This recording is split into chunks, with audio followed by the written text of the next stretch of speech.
How to find referral code on Temu app. Hello everyone, welcome to the channel. I'm Emily and I'm here to help you out today. So without any delay, let's get started. So first of all, launch the Temu application on a device and make sure that you're logged into your account. Now as I logged into your account, tap on the use section at the bottom of the screen. Now as I've tapped on your account and your profile, tap on the earn reward option over here.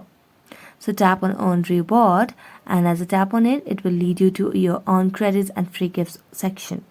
So here at the bottom you can see the option of redeem credit, so just tap on it. As I tap on that option, you'll be able to see there's this start option, so just tap on start, and here tap on this option of this yellow line where it says refer new app users to get more tickets and coins. So just tap on it and you can just refer your friends to get your tickets via different social media networks or any of the other option. So you can just scroll down and you can see how to redeem credit on Temu by referring friends with your link and spin the wheel to earn coins, and then you'll be able to redeem your credit on Temu. So that's it. Thank you so much for watching this video. See you next time.